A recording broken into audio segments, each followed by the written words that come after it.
6 чакырылыштагы Кыргыз Республикасынын Жогорку Кеңешинин кезектеги сессиясын ачык деп жарыялаймын.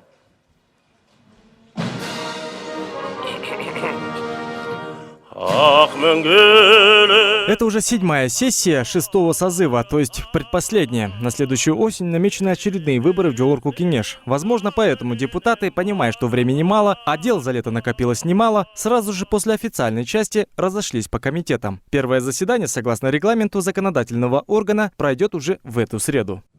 Анда ушу менен 6 чакырылыштагы Кыргыз Республикасынын Жогорку Кеңешинин кезектеги сессиясын өзү ишин баштады.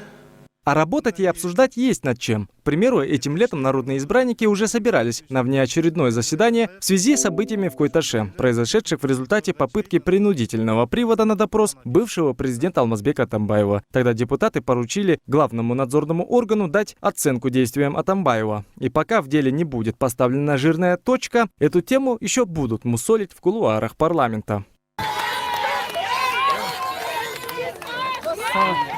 Возможно, будут обсуждать и персону Омурбека Бабанова, вернувшегося в страну из-за рубежа после долгих месяцев своего отсутствия. В обществе на сегодняшний день вызывает много вопросов его неожиданное, но яркое возвращение в родные края. Кто-то поспешил связать этот акт с недавними событиями, имевших место в родовом поместье экс-президента. А раз так, то это не может не беспокоить и слух народа. Вдобавок, совсем недавно на свободу, пусть и под домашний арест, вышел другой небезызвестный экс-депутат Жогорку Кеңеша Омурбек Текебаев. Кстати, эксперты не исключают возвращение последнего в отечественную политику. Словом, по мнению аналитиков, 7-я сессия обещает быть интересной и захватывающей дух. Конечно, это очень такие знаковые, можно сказать, события, у которых будут последствия для политики в Кыргызстане.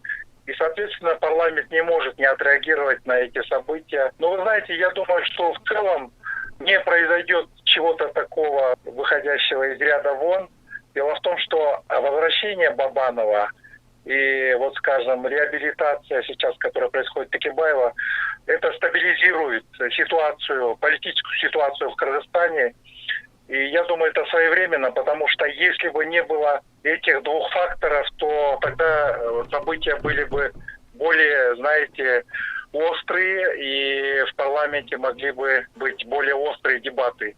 Но помимо подковерных политических интриг, на повестке парламента есть и ряд других немаловажных проблем, которые, к примеру, имеются в части экономического роста государства. Вдобавок, депутаты, как и отдельные общественные деятели, выражают свое недовольство работе нынешнего Кабмина. Так уж получилось, что за короткое время действующее правительство умудрялось допускать немало ошибок, что в принципе и неудивительно, почему оно так быстро успело исчерпать кредит народного доверия. Мы дошли до того, что за определенное время мы уже около 30 премьер-министров сменили.